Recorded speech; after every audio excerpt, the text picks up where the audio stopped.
Kisah Gajah Mada, Mahapatih Majapahit yang mengguncang Nusantara.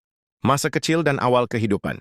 Gajah Mada diperkirakan lahir pada akhir abad ke-13, kemungkinan sekitar tahun 1290-an di wilayah Jawa Timur. Tak banyak catatan yang pasti mengenai masa kecilnya, namun legenda dan babat menyebut bahwa sejak muda ia sudah menunjukkan kecerdasan, pesorn dan tegusen het yang luar biasa.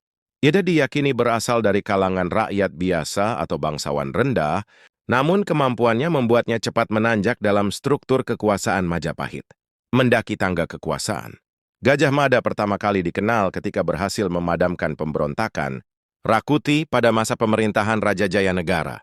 Saat itu dia menjadi komandan pasukan pengawal kerajaan dan berhasil menyelamatkan sang raja dari ancaman maut. Tindakannya ini membawa Gajah Mada ke pusat kekuasaan, dipercaya dan diberi posisi strategis di dalam istana. Setelah masa Jayanegara, Gajah Mada terus naik pangkat, hingga akhirnya diangkat menjadi patih muda oleh Ratu Tribhuwana Tunggadewi. Dalam jabatan itu, ia sudah mulai memperlihatkan ambisinya untuk menyatukan seluruh Nusantara di bawah Panji Majapahit. Sumpah Palapa, ambisi besar Gajah Mada.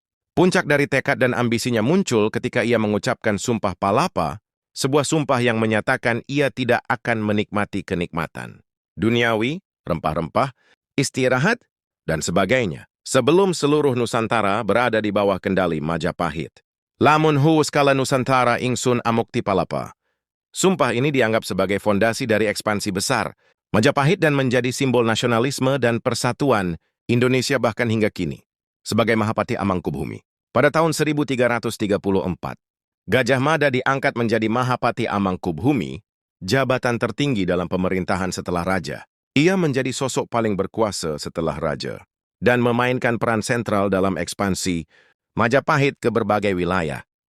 Menyatukan Nusantara. Di bawah kepemimpinannya, Majapahit memperluas pengaruhnya ke wilayah-wilayah seperti Bali, Sumatera, Kalimantan, Sulawesi, Nusa Tenggara, dan sebagian wilayah di Semenanjung Malaya. Mengatur administrasi dan strategi.